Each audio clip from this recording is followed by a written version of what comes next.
Seja bem-vindo ao canal Bíblia na Voz. Para receber nossos vídeos, faça sua inscrição e ative o sininho. Ajude com seu like para que a palavra chegue a mais pessoas. Espero que goste do vídeo e deixe seu comentário. Lucas, capítulo 7. Quando acabou de falar, ele entrou em Cafarnaum. O criado de um capitão romano estava à beira da morte. O oficial o estimava muito e queria vê-lo curado. Quando soube que Jesus estava de volta à cidade, enviou os líderes da comunidade judaica, pedindo a sua cura. Os homens insistiram com Jesus. Ele merece isso, porque ama nosso povo. Até construiu nossa sinagoga. Jesus os acompanhou. Ainda faltava muito para chegar, quando um grupo de amigos enviado pelo capitão veio ao encontro dele com este recado. Senhor, não quero que o senhor tenha todo esse trabalho. O senhor sabe que não sou uma boa pessoa. Eu nem mereço a sua ajuda. Basta uma ordem sua e meu criado ficará bom. Sou um homem que recebe e dá ordens. Eu digo a um soldado vá e ele vai. A outro venha e ele vem. Ao meu escravo faça isso e ele faz. Surpreso, Jesus declarou: ainda não vi esse tipo de fé singela em Israel. O povo que deveria saber como Deus atua. Quando os mensageiros chegaram à casa do capitão, encontraram o criado com perfeita saúde. Não muito depois desse episódio, Jesus resolveu visitar uma cidade chamada Naim. Seus discípulos estavam com ele, e uma multidão imensa os seguia. Quando se aproximavam da cidade, viram que estava passando um funeral. O filho único de uma viúva ia ser sepultado. Quando viu a pobre mãe, cheio de compaixão, Jesus lhe disse: não chore. Em seguida tocou no caixão. Então os carregadores pararam. Foi aí que Jesus lhe ordenou: jovem, levante-se. Na mesma hora, ele se levantou e começou a falar. E Jesus o entregou à sua mãe. Todos perceberam que havia ali um santo mistério. Deus estava agindo no meio deles. Foram tomados por um temor reverente, mas não podiam conter a explosão de alegria. Não paravam de falar. Deus está de volta! Ele olhou para as necessidades do seu povo! As notícias a respeito de Jesus se espalharam por todo o país. Os seguidores de João informaram seu mestre de tudo isso, e ele enviou 2 deles para perguntar a Jesus: o senhor é aquele que estávamos esperando, ou teremos de esperar mais? Os homens apresentaram-se a Jesus e disseram: João o Batista nos enviou para perguntar: o senhor é aquele que estávamos esperando, ou teremos de esperar mais? Naquela hora, Jesus curou muita gente de doenças, problemas e espíritos malignos e vários cegos. Só depois deu a resposta: voltem e digam a João o que vocês acabaram de ver e ouvir.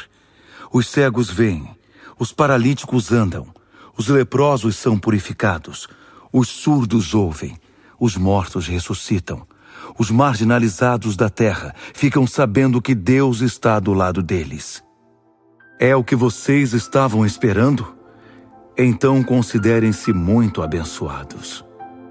Depois que os mensageiros de João voltaram com a resposta, Jesus resolveu explicar às multidões quem era João. O que vocês esperavam quando foram vê-lo no deserto? Alguém aproveitando o fim de semana? Um magnata em roupa de grife? Esse tipo de gente vive rodeado de celebridades. Afinal, o que vocês foram ver não foi um profeta? Com certeza, um profeta. Talvez o mais importante de que vocês ouviram falar. Ele é o profeta que Malaquias anunciou quando escreveu: enviei meu mensageiro adiante de vocês. Ele preparará a estrada para vocês. Permitam-me dizer o que está acontecendo. Ninguém na história humana é mais importante que João. Mas no reino para o qual ele preparou vocês, a pessoa mais humilde é mais importante que ele. A prova disso é que João batizou gente comum e discriminada, enquanto os fariseus e líderes religiosos desprezavam todos e, achando-se superiores, recusaram o caminho de Deus e o batismo. Com o que posso comparar esta geração? As pessoas se comportam como crianças mimadas, reclamando dos pais. Queremos pular corda, mas vocês estão sempre cansados. Queremos conversar, mas vocês estão sempre ocupados. João Batista veio jejuando, e vocês o chamam de louco. Eu cheguei festejando, e me chamaram de beberrão, amigo da ralé. As pesquisas de opinião parecem não valer muito, não é? Só com a experiência é que se comprova a verdade. Um dos fariseus convidou Jesus para um jantar. Ao chegar à casa do fariseu, Jesus tomou lugar à mesa. Uma mulher, prostituta na cidade, tendo ouvido que Jesus era convidado do fariseu, apareceu no jantar com um frasco de perfume muito caro e derramou-o nos pés de Jesus. Chorando muito, derramava lágrimas sobre os pés dele. Soltando os cabelos, enxugou os pés do Senhor, beijou-os e os ungiu com um perfume. Quando o fariseu, dono da casa, viu a cena, disse consigo mesmo: se este homem fosse o profeta que pensei, saberia que tipo de mulher ela é. Jesus lhe disse: Simão, tenho algo para dizer a você. É mesmo? Diga-me. 2 homens deviam a um banqueiro.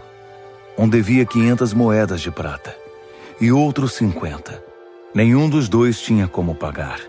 Por isso o banqueiro perdoou a dívida de ambos. Qual deles teria ficado mais agradecido? Simão respondeu: acho que aquele que recebeu o perdão maior. Tem razão, disse Jesus. Então voltou-se para a mulher, mas ainda falando a Simão, perguntou: vê essa mulher? Eu vim à sua casa e você não me trouxe água para os pés. Ela, porém, derramou lágrimas nos meus pés e os enxugou com os cabelos. Você nem me cumprimentou direito, mas desde a hora em que cheguei aqui, ela não se cansa de beijar meus pés. Você não me recebeu como é nosso costume, derramando azeite em minha cabeça, mas ela perfumou meus pés. Não foi assim mesmo? A razão de tudo é que ela foi perdoada de muitos pecados. Por isso está tão agradecida. Quem recebe pouco perdão, mostra pequena gratidão. Em seguida, Jesus disse à mulher: eu perdoo seus pecados. Na mesma hora, os outros convidados começaram a criticá-lo pelas costas. Quem ele pensa que é para perdoar pecados? Ele os ignorou e disse à mulher: sua fé a salvou. Vá em paz. Ele deu prosseguimento ao seu plano, viajando de cidade em cidade, de aldeia em aldeia, pregando o reino de Deus, anunciando a mensagem. Os 12 estavam com ele. Algumas mulheres que haviam sido curadas de várias enfermidades e aflições malignas também os acompanhavam. Maria, chamada Madalena, de quem 7 demônios foram expulsos; Joana, esposa de Cusa, oficial de Herodes; Susana e muitas outras que usavam seus recursos para suprir as necessidades do grupo. Lucas, capítulo 8. Enquanto viajavam de cidade em cidade, muita gente se unia ao grupo e passava a acompanhá-los. A eles, Jesus contou esta história. Um lavrador saiu para semear. Algumas sementes caíram no caminho. Foram pisadas e os passarinhos as comeram. Outras caíram sobre pedras e brotaram, mas secaram porque não tinham raiz. Outras caíram no meio das ervas daninhas, que cresceram e as sufocaram. Outras, por fim, caíram em terra boa e produziram uma grande colheita. Vocês estão ouvindo com atenção? Os discípulos perguntaram: qual é o sentido dessa história? Ele disse: vocês já ouviram bastante a respeito do reino de Deus. Conhecem as suas verdades. Mas há quem precise ouvir essas histórias, mesmo que nem sempre as entendam. Os olhos deles estão abertos, mas não veem nada. Os ouvidos deles estão abertos, mas não ouvem nada. Essa história retrata a vida de muitos deles. A semente é a palavra de Deus. As sementes no caminho são aqueles que ouvem a palavra, mas o diabo a arranca do coração deles, para que não acreditem que serão salvos. As sementes que caíram nos pedregulhos são os que ouvem com entusiasmo passageiro. Diante da primeira dificuldade, perdem o interesse. As sementes que caíram entre as ervas daninhas são os que ouvem a palavra, mas a preocupação constante com o amanhã e a ilusão de viver para ganhar dinheiro e divertir-se a sufocam. As sementes não produzem nada. Já as sementes na terra boa são os bons corações que se apropriam da palavra e se apegam a ela, não importa o que aconteça. Eles permanecem firmes até a colheita. Ninguém acende uma lâmpada e depois a cobre ou a esconde debaixo da cama.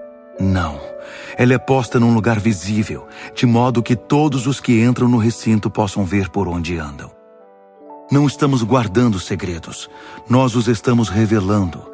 Não estamos escondendo nada, estamos tornando tudo público. Por isso não guardem com avareza as palavras que estão ouvindo. Generosidade produz generosidade, a avareza empobrece.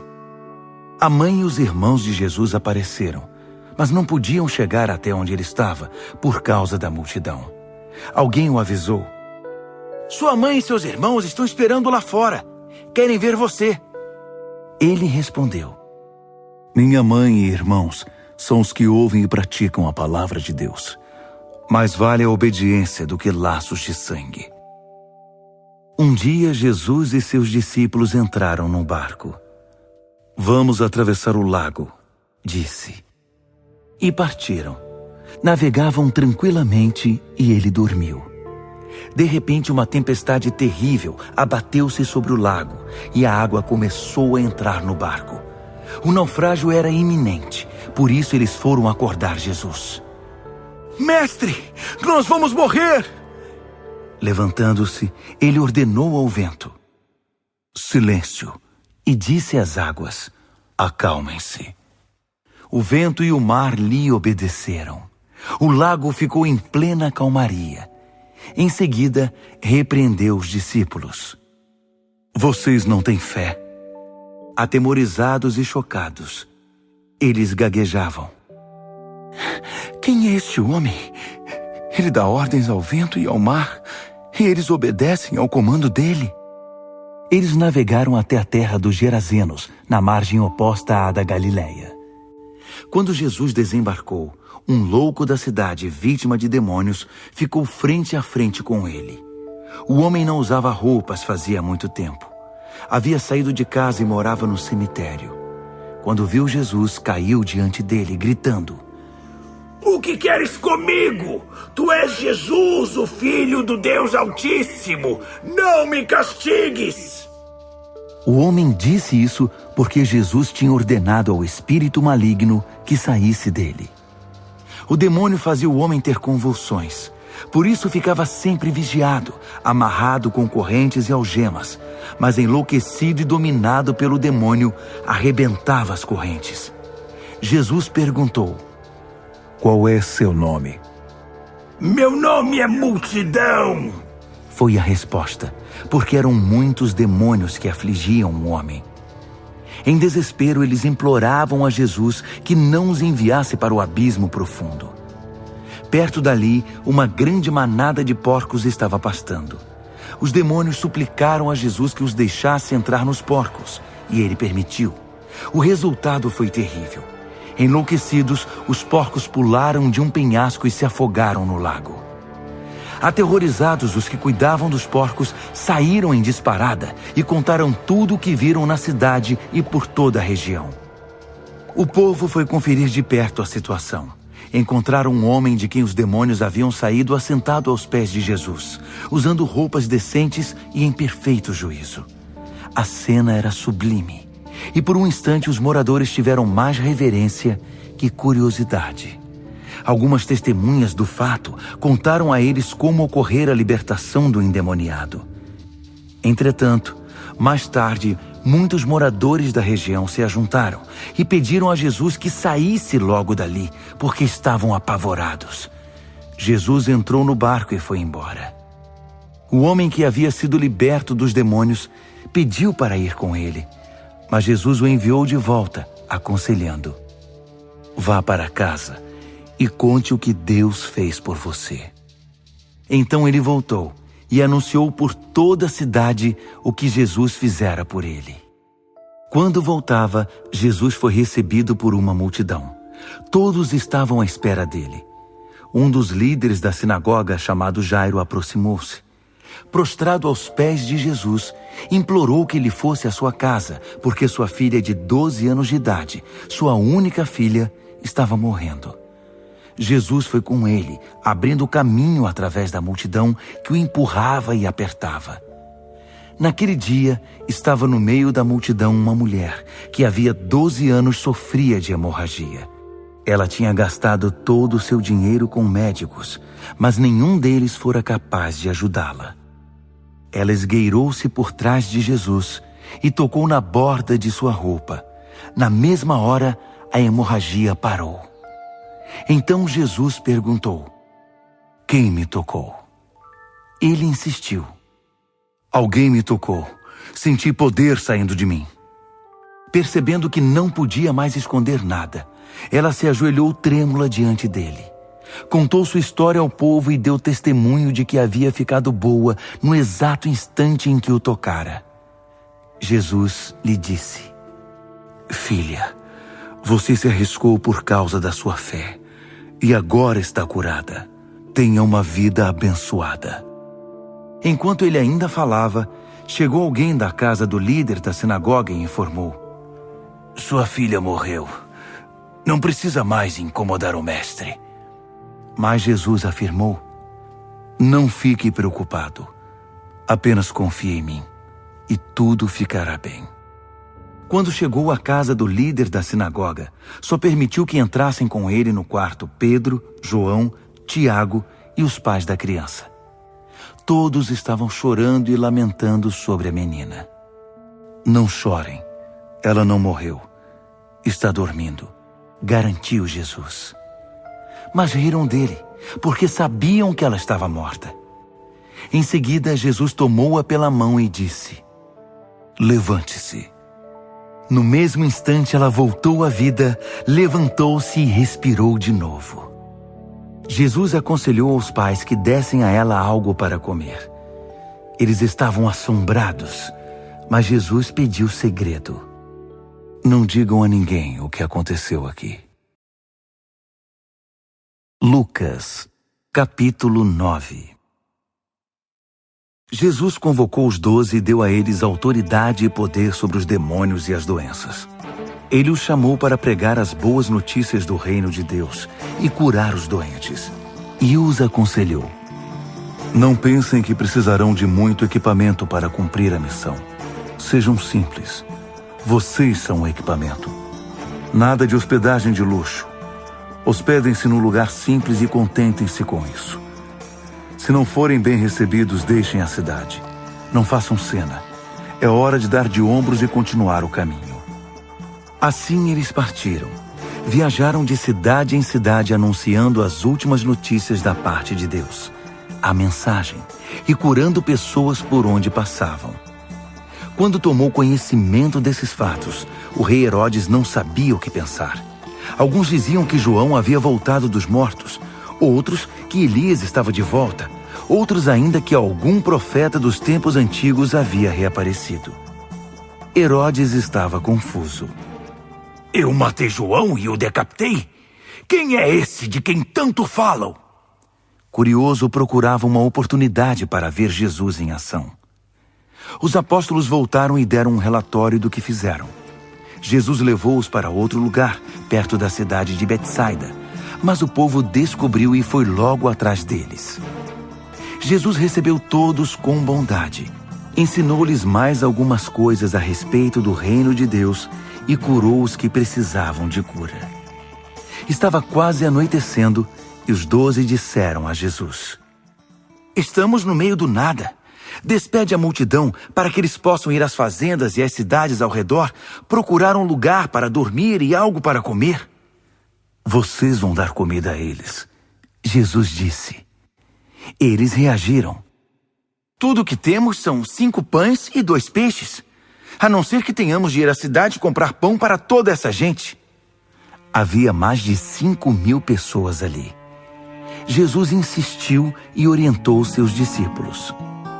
Mandem que se assentem em grupos de 50. Eles obedeceram, e logo todos estavam acomodados. Ele tomou os 5 pães e os 2 peixes, olhou para o céu, orou, abençoou o pão, partiu e entregou-o aos discípulos, junto com o peixe, para que fosse distribuído à multidão.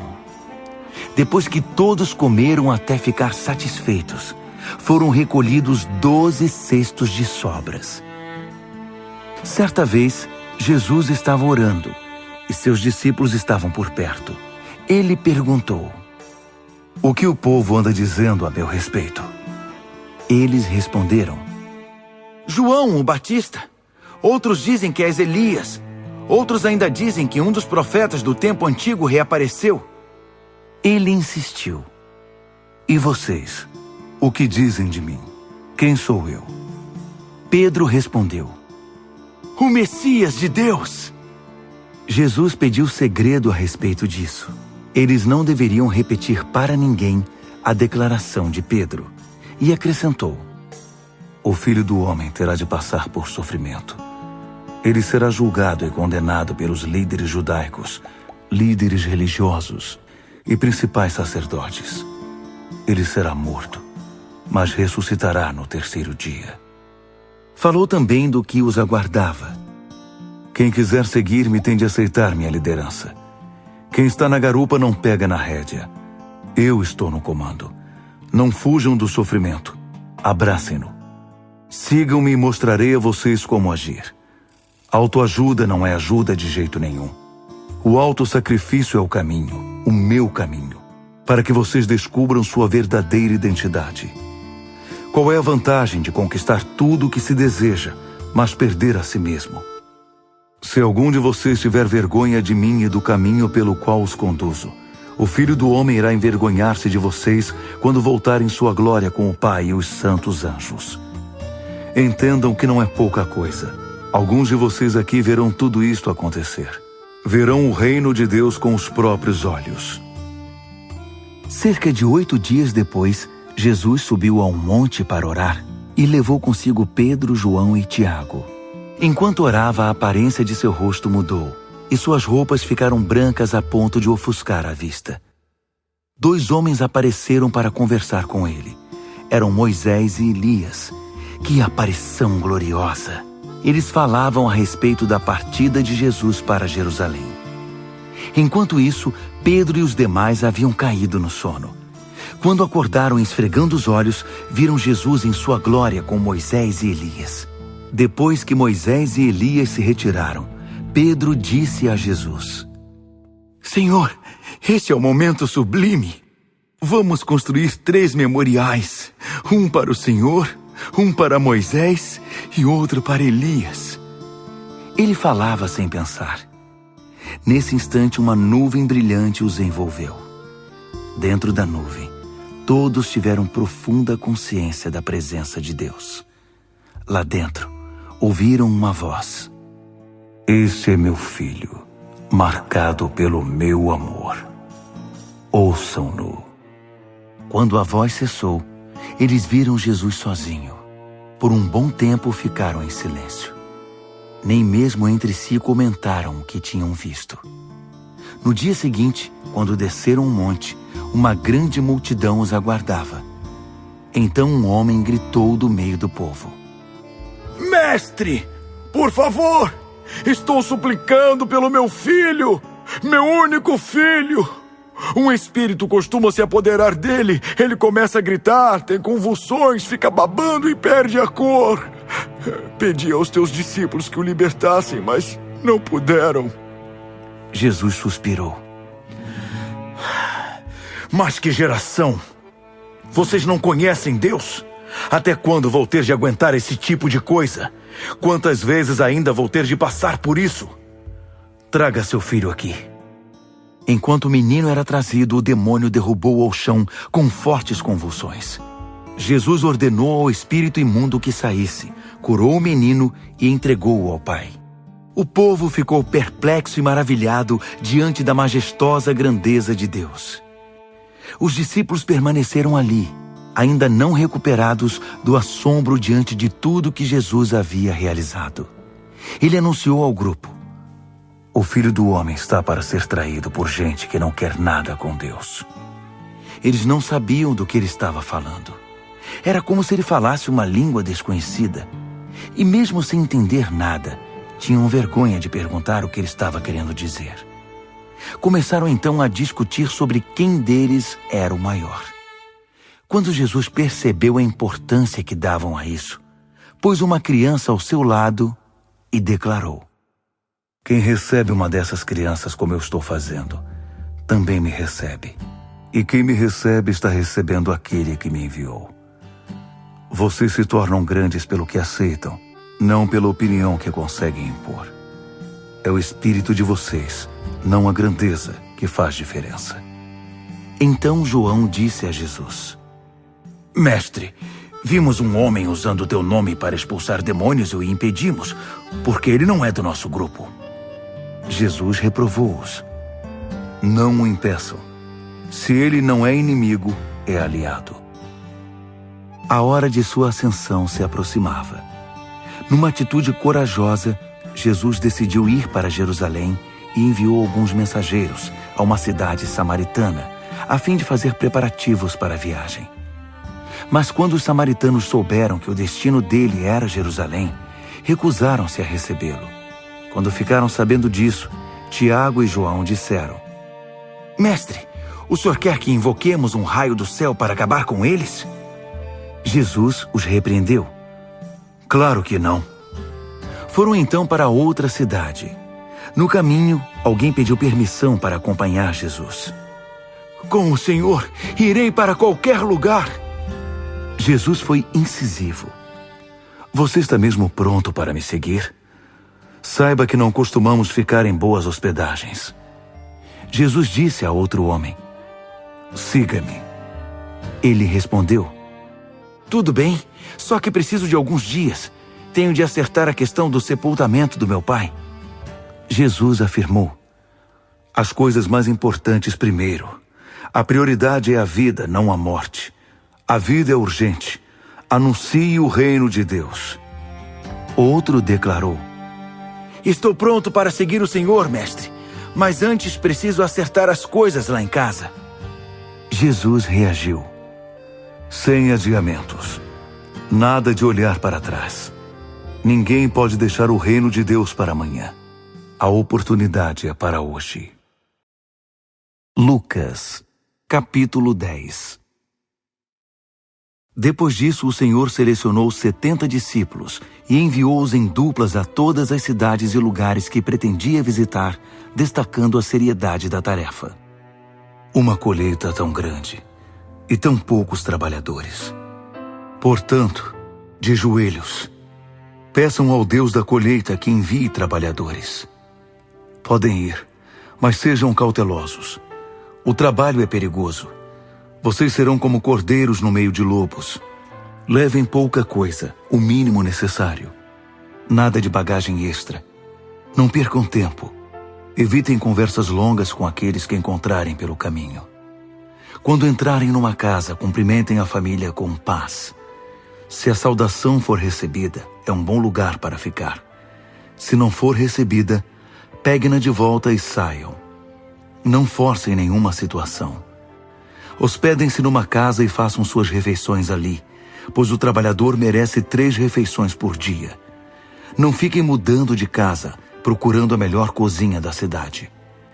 Se forem recebidos numa cidade, comam o que for oferecido. Curem quem estiver doente ali e anunciem: o reino de Deus está aqui diante de vocês. Se ao entrar numa cidade não forem recebidos, saiam às ruas e gritem: a única coisa que ganhamos aqui foi a poeira das sandálias, e nós a devolvemos. Vocês sabiam que o reino de Deus estava bem diante de vocês? Sodoma receberá um tratamento melhor no dia do juízo que a cidade que decidir rejeitar vocês. Castigo para Corazim, castigo para Betsaida. Se fosse concedida a Tiro e Sidom metade das oportunidades que vocês tiveram, elas estariam de joelhos há muito tempo, arrependidas, clamando por misericórdia. Tiro e Sidom serão tratadas com menos rigor que vocês no dia do juízo. E você, Cafarnaum, acha que será promovida ao céu? Pense bem, você está descendo a ladeira para o inferno. Quem ouvir vocês está me ouvindo. Quem os rejeitar está me rejeitando. E me rejeitar é o mesmo que rejeitar Deus que me enviou. Depois disso, os 70 voltaram eufóricos. Senhor, até os demônios se submetem por causa do teu nome. Jesus disse: Eu sei. Vi a queda de Satanás. Parecia um raio caindo do céu. Perceberam o que dei a vocês? É um salvo-conduto para caminhar no meio de serpentes e escorpiões, e uma proteção contra qualquer ataque do inimigo. Ninguém pode pôr as mãos em vocês, mas o grande trunfo não está na autoridade de vocês sobre o mal, e sim na autoridade e na presença de Deus em vocês. Alegrem-se não com o que vocês fazem para Deus, mas com o que Deus faz por vocês. Jesus sentiu nessa hora uma incontida alegria no Espírito Santo e exclamou: Graças te dou, Pai, Senhor do céu e da terra, porque escondeste essas coisas dos que se acham sábios e as revelaste a gente simples e novos na fé. Sim, Pai, foi dessa maneira que quiseste agir. Meu Pai tudo me concedeu.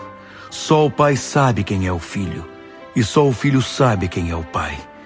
O Filho pode apresentar o Pai a quem quiser. Dirigindo-se aos discípulos em particular, disse: Abençoados são os olhos que veem o que vocês estão vendo. Muitos profetas e reis teriam dado a vida para ver o que estão vendo e ouvir o que vocês estão ouvindo, mas não tiveram essa oportunidade. Naquele momento, para testar Jesus, um líder religioso lhe perguntou: Mestre, o que preciso fazer para ter a vida eterna? Ele respondeu: O que está escrito na lei de Deus? Como você a interpreta? Ele disse: Ame o Senhor seu Deus com toda a paixão, toda a fé, toda a inteligência e todas as forças. E ame o próximo como a você mesmo. Boa resposta, disse Jesus. Faça isso e viverá. Querendo fugir da resposta, ele perguntou: Como saber quem é o próximo? Jesus respondeu com uma história. Certa vez um homem viajava de Jerusalém para Jericó. No caminho foi atacado por ladrões. Eles o espancaram e fugiram com suas roupas, deixando-o quase morto. Pouco depois, um sacerdote passou por aquela estrada, mas quando viu o homem, esquivou-se e simplesmente foi para o outro lado. Em seguida, surgiu um religioso levita. Ele também evitou o homem ferido. Um samaritano que viajava por aquela estrada aproximou-se do ferido. Quando viu o estado do homem, sentiu muita pena dele. Aplicou ao ferido os primeiros socorros, desinfetando os ferimentos e fazendo alguns curativos.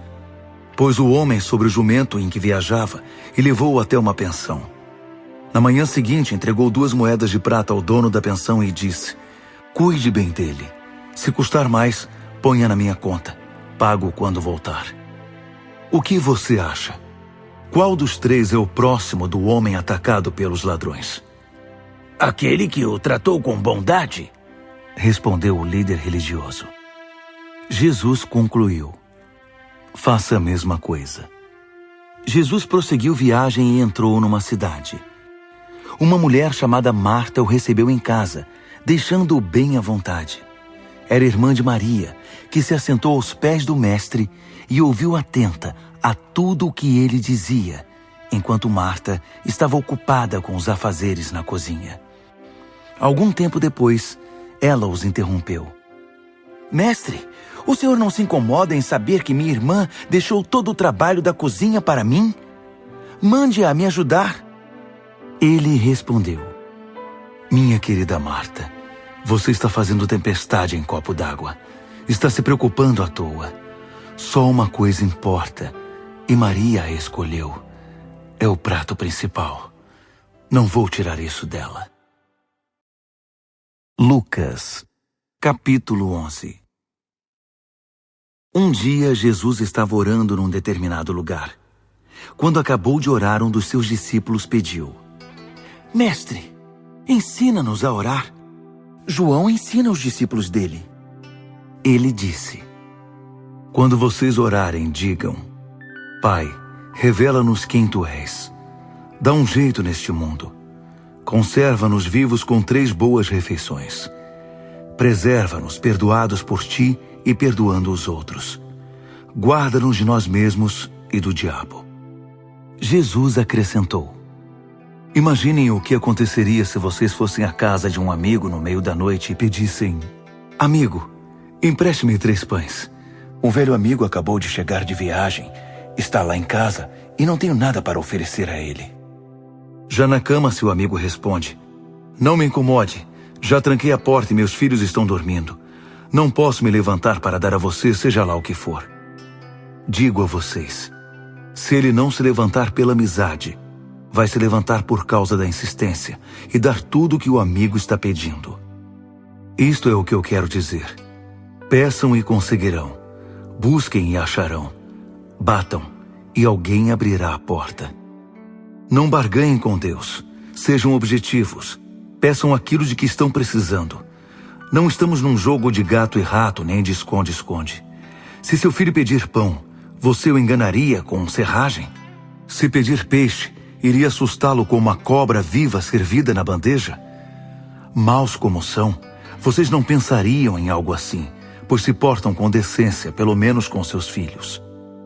Não acham então que o Pai que criou vocês com todo amor não dará o Espírito Santo quando pedirem? Jesus libertou um homem de um demônio que o mantinha mudo. O demônio se foi e o homem começou a falar sem parar, para espanto da multidão. Mas alguns dos presentes foram cínicos. Magia negra! Diziam. Não passa de um truque diabólico! Outros se mostravam céticos, esperando que Jesus desse provas de sua identidade divina com algum milagre espetacular. Jesus sabia o que eles estavam pensando e disse: Qualquer país em guerra civil prolongada acaba devastado. Uma família que vive brigando se desintegrará. Se Satanás expulsa Satanás, não irá se destruir? E vocês me caluniam, afirmando que sou um demônio que expulsa demônios. A mesma calúnia não se aplica para os exorcistas de vocês? Mas se é pelo dedo de Deus que expulsa espíritos maus, então com certeza o reino de Deus está aqui. Se um homem forte, armado até os dentes, fica de guarda em sua casa, a propriedade está segura. Mas e se um homem ainda mais forte e com armas mais poderosas o atacar? Ele será derrotado.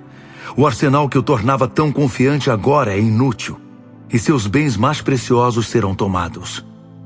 Isso é guerra, e não há território neutro. Se vocês não estão do meu lado, são meus inimigos. Se não ajudam, estão atrapalhando. Quando é expulso de alguém, o espírito maligno vagueia pelo deserto procurando um oásis, uma alma distraída que possa atormentar. Se não encontra nada, diz consigo mesmo: vou retornar para minha antiga casa. Quando retorna, encontra a pessoa limpa, porém vazia. Então o espírito reúne outros 7 espíritos ainda piores, e todos se instalam ali.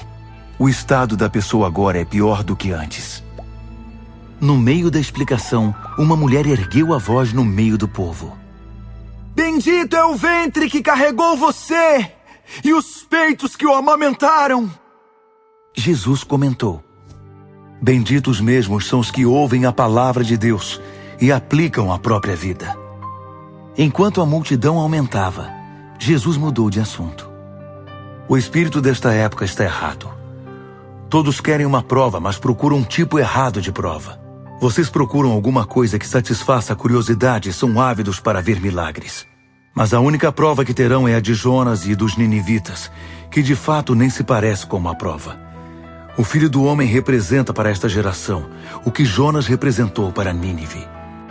No dia do juízo, os ninivitas irão depor, e o testemunho deles condenará esta geração, porque Jonas pregou para aquele povo e eles mudaram de vida. Um pregador muito mais importante que Jonas está aqui e vocês ficam exigindo provas. No dia do juízo, esta geração também será condenada pelo testemunho da rainha de Sabá, porque ela viajou dos confins da terra para ouvir o sábio Salomão. Uma sabedoria muito maior que a de Salomão está aqui, bem diante de vocês, e vocês querem provas. Ninguém acende uma lâmpada para escondê-la numa gaveta. Ela é fixada num lugar alto para que todos na sala possam vê-la. Os olhos de vocês são a lâmpada que ilumina todo o corpo. Se viverem na fé, seu corpo se encherá dessa luz. Mas se viverem com olhos cheios de cobiça e desconfiança, seu corpo será um celeiro cheio de grãos mofados. Mantenham os olhos abertos, a lâmpada acesa, para não caírem na escuridão. Mantenham a vida sempre bem iluminada. Depois desse discurso, um fariseu convidou-o para jantar. Jesus entrou na casa do homem e tomou seu lugar à mesa. O fariseu ficou chocado e ofendido ao perceber que Jesus não havia se lavado antes da refeição.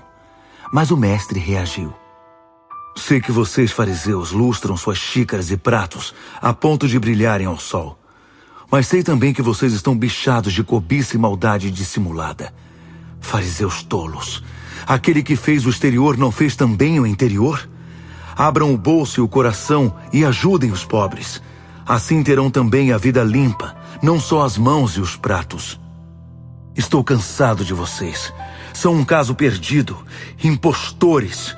Vocês mantêm registros meticulosos e dão dízimo de cada centavo que ganham, mas arrumam um jeito de burlar o que importa, a justiça e o amor de Deus.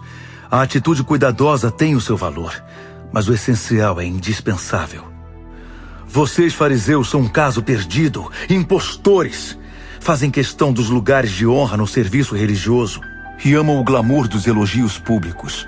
Impostores, vocês são como sepulturas sem inscrição. As pessoas passeiam pela superfície bonita, sem suspeitar da podridão 7 palmos abaixo. Um dos líderes religiosos protestou. Mestre, o senhor percebe que está nos insultando? Ele respondeu. Sim, e vou ser ainda mais claro. Vocês, líderes religiosos, são um caso perdido. Sobrecarregam as pessoas com regras e regulamentos até quase quebrarem a coluna, mas não erguem um dedo para ajudá-las. Vocês são um caso perdido. Constroem túmulos para os profetas que seus antepassados mataram, mas esses túmulos, na verdade, são monumentos aos seus antepassados assassinos e confirmam o que diz a sabedoria de Deus. Vou enviar profetas e apóstolos, mas eles irão matá-los e expulsá-los. Isso significa que cada gota de sangue justo, derramado desde o começo do mundo até agora, desde o sangue de Abel até o de Zacarias, que foi trucidado entre o altar e o santuário, está sobre a cabeça de vocês. Sim, tudo isso será cobrado desta geração. Vocês, líderes religiosos, são um caso perdido. Vocês tomam a chave do conhecimento, mas é para fechar portas, não para abri-las. Não entram, nem deixam ninguém entrar. Assim que Jesus deixou a mesa, os líderes religiosos e os fariseus explodiram de raiva. Ficaram analisando as declarações dele, em busca de algo que pudessem usar como armadilha para apanhá-lo. Lucas, capítulo 12. Nessa época era comum milhares de pessoas se reunirem à volta dele, um pisando no pé do outro. Mas a preocupação maior de Jesus era com seus discípulos, a quem alertou. Vigiem vocês mesmos, para que não sejam contaminados com o fermento dos fariseus, com a falsidade deles. Vocês não podem manter sua verdadeira identidade escondida para sempre. Logo ela será exposta. Vocês não podem manter uma máscara religiosa o tempo todo. Cedo ou tarde a máscara vai cair, e a verdadeira face religiosa de vocês será conhecida. Vocês não podem falar uma coisa em particular e pregar o oposto em público. Chegará o dia em que a verdade será conhecida em toda a cidade. Falo a vocês como amigos queridos. Não permitam que as ameaças dos terroristas religiosos reduzam vocês ao silêncio ou a declarações fingidas. É claro que eles podem matá-los, mas o que mais poderão fazer? Nada do que façam poderá atingir a alma de vocês, a essência do seu ser.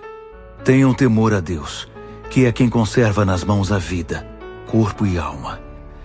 Quanto valem 2 ou 3 passarinhos? Não é muita coisa, mas Deus cuida de cada um deles. Pois saibam que Ele dá muito mais atenção a vocês, cuidando nos mínimos detalhes, a ponto de contar os fios de cabelo da cabeça de cada um. Por isso não fiquem preocupados com essas ameaças. Vocês valem mais que 1 milhão de passarinhos. Deem testemunho de mim a todos, e o Filho do Homem dará testemunho a favor de vocês na presença de todos os anjos de Deus. Mas se fingirem que não me conhecem, acham que vou defendê-los diante deles?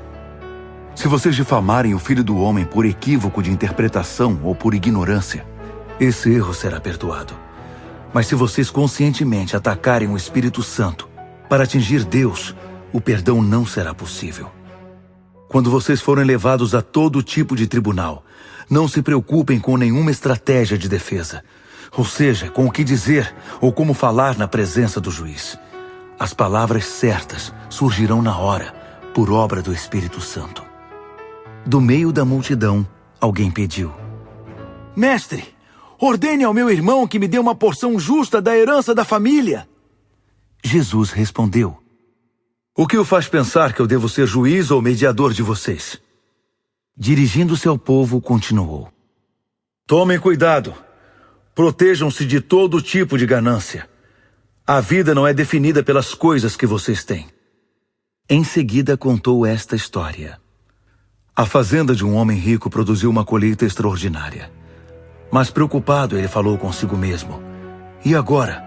Meu celeiro não é grande o bastante para guardar esta colheita. Então decidiu: Já sei o que vou fazer. Vou mandar derrubar meus celeiros e construir outros maiores. Guardarei ali toda a safra, e então direi a mim mesmo: Você fez bem. Acumulou o suficiente para se aposentar. Agora esqueça as preocupações e aproveite a vida. Deus então apareceu a ele e disse: Tolo, você vai morrer esta noite, e seu celeiro grande e abarrotado, para quem ficará? É isso que acontece quando você enche seu celeiro do próprio eu, não de Deus. O assunto continuou com os discípulos. Não fiquem aflitos com a comida que terão de pôr na mesa, ou se o guarda-roupa está fora de moda. Há muito mais coisas na vida que a comida que vai para o estômago. Há muito mais coisas para se ver que as roupas que vocês usam.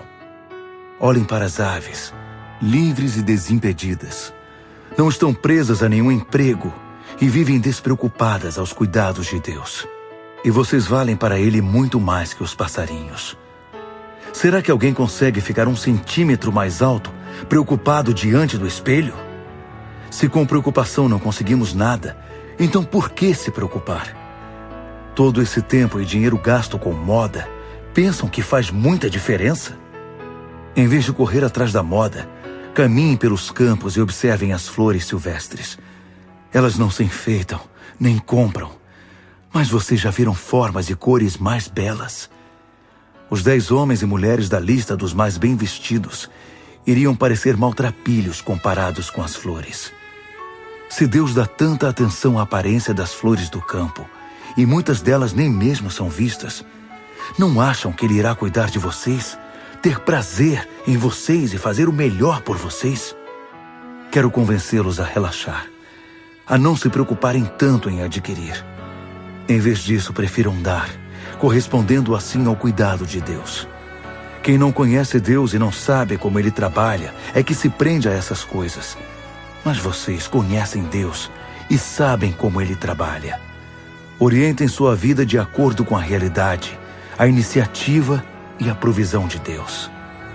Não se preocupem com as perdas e descobrirão que todas as suas necessidades serão satisfeitas. Vocês são meus amigos queridos. O Pai quer dar seu reino a vocês. Sejam generosos, ajudem os pobres. Invistam no banco que jamais irá falir, aquela agência no céu a salvo de assaltantes e falsários, na qual vocês podem confiar. Saibam que o lugar que vocês mais desejam estar é perto do seu tesouro, e é lá que acabarão indo parar. Atenção, mantenham a luz acesa. Comportem-se como quem espera o patrão voltar da festa de casamento. Fiquem acordados e estejam prontos para abrir a porta quando ele chegar. Empregados responsáveis são bem vistos pelo patrão. Ele fará questão de sentar-se à mesa ou mesmo de servir a refeição a eles, continuando a festa de casamento.